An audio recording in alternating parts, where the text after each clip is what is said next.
और भारतीय जनता पार्टी को 1 साल बाद वो कानून वापस लेना पड़ा। लेकिन जब तक के 700 से भी ज्यादा लोगों की जान की आहुति हो गई थी, 700 से भी ज्यादा जाने चले गई थी, उस मांग को लेकर किसानों ने आंदोलन किया, कांग्रेस पार्टी ने आंदोलन किया, हर जनप्रतिनिधि ने आंदोलन किया और उसके बाद वो किसी को काले कानून को भारतीय जनता पार्टी को वापस लेना पड़ा। हमने भगवान से सद्बुद्धि सुंदरकांड किया और भगवान से प्रार्थना की है कि भगवान भारतीय जनता पार्टी के नेताओं को सद्बुद्धि दे।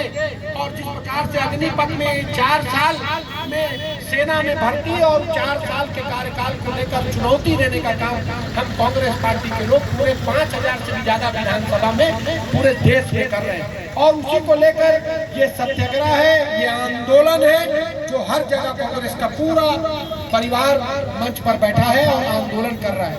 हम भारतीय जनता पार्टी से इस आंदोलन के माध्यम से निवेदन करते हैं कि इस कृषि कानून को, जैसे काले कानून को आपने वापस लिया, वैसे अग्निपथ के इस कानून को वापस लीजिए, इस योजना को वापस लीजिए।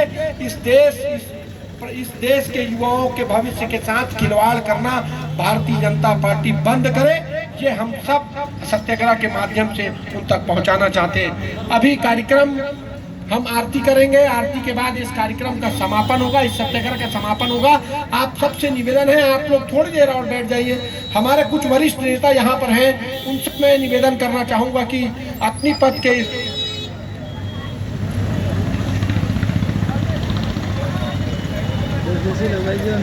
मैं हमारे आर्मी के एक भाई दिनेश मिश्रा जी हमारे बीच में हैं, जो सेना में अपनी सेवा उन्होंने दिया और किस प्रकार से उनका अनुभव है और देश का ये जो कानून, ये अग्निपथ, जिससे देश के भविष्य आपकी अपनी एक सोच, आप परिवार की सोच, आपकी ऊर्जा, इस देश की आज़ादी, इस देश की सुरक्षा के लिए जो आपने सोचा था, आज जो अग्निपथ योजना के बारे में आपका क्या कहना है? मैं हमारे पूर्व सेना से रिटायर हमारे भाई दिनेश मिश्रा जी हैं, मेरा उनसे निवेदन है कि आप जरूर इस पे कुछ छाया डालिए और इस देश में भारतीय जनता पार्टी के उन कल कारनामों का जरूर आप उजागर कीजिए, जनता के बीच में उसको जरूर बताइए। ये मैं आपसे निवेदन करना चाहता हूँ।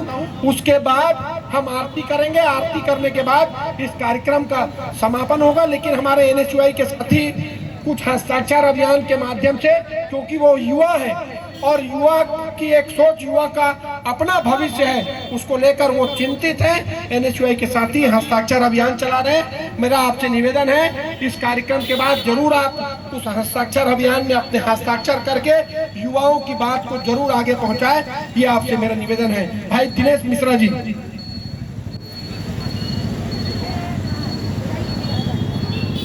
बोलो भारत माता की जय, भारत माता की जय, भारत माता की जय। सबसे पहले मैं हमारे पश्चिम विधानसभा के विधायक और संसदीय सचिव विकास भाई, आपका धन्यवाद अदा करता हूं कि आपने हम सैनिकों को अपने मंच पर यहां पर बुलाया।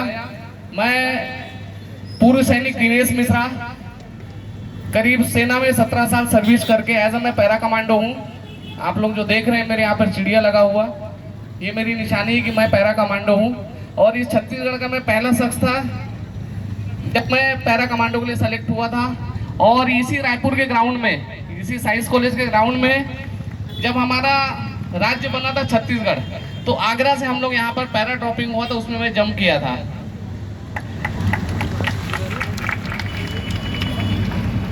सबसे पहले आज हम सब लोग और पूरे देश में जो ये अग्निवीर का विरोध चल रहा, हम सैनिक भी इसका विरोध कर रहे हैं। कारण मैं 17 साल सर्विस करके आया, कम से कम सेना को समझने में ही आज आप सबको पता है कि इस देश की सबसे बड़ी एडमिनिस्ट्रेटिव संस्था सेना है। उसको समझने में आदमी को 7 से 8 साल 10 साल लग जाते हैं कि सेना के अंदर जाने के बाद है क्या। भाई आप 4 साल के लिए अगर किसी जवान को भर्ती होता है, वो सेना में जाता है, 4 साल में वो 1 साल उसकी छुट्टी निकाल दीजिए आप, क्योंकि साल में 90 दिन की छुट्टी बनती है हमारी। 6 महीने का वो ट्रेनिंग लेगा, 6 महीने की ट्रेनिंग के बाद वो फरलो लीव आएगा, 28 दिन की छुट्टी आएगा, उसके बाद उसकी पोस्टिंग कर दी जाएगी। पोस्टिंग कर दी जाएगी। उसके बाद उसको ट्रेड में तो दे नहीं रहे, क्योंकि सेना में केवल हम लोग जीडी ड्यूटी करने के लिए भर्ती नहीं होते हैं। आप लोगों को ये मैं बता दूं कि सेना के अंदर में हर तरह का विभाग होता है। जैसे सिविल में होता है, वैसे ही सेना में एएमसी मेडिकल कोर होता है, सिग्नल कोर होता है, इंजीनियरिंग कोर होता है। हमारा इंजीनियरिंग कोर ऐसा है कि अगर एक हारून नदी में आधे घंटे के अंदर में पुल बनाना हो तो हम यहाँ से पुल बना देते हैं, और टैंक और ये सब पार हो जाती है। ये सेना की काबिलियत है। उस काबिलियत को जो मोदी सरकार मिटाने में तुली हुई है। सेना के साथ में किसी प्रकार की राजनीति नहीं होना चाहिए, ये मोदी सरकार जी को अच्छे से समझना चाहिए।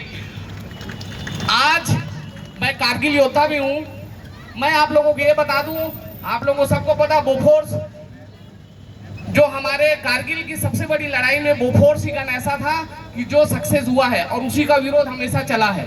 उस समय भी मोदी सर, जो बीजेपी गवर्नमेंट थी, उन लोगों ने विरोध किया। कांग्रेस की, हमारे राजीव गांधी जी ने बोफोर्स को लाया था, और वही बोफोर्स कारगिल के युद्ध में सक्सेस हुई है।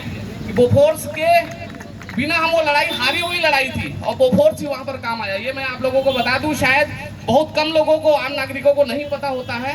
इस बारे में मैं आप लोगों को बता दूं।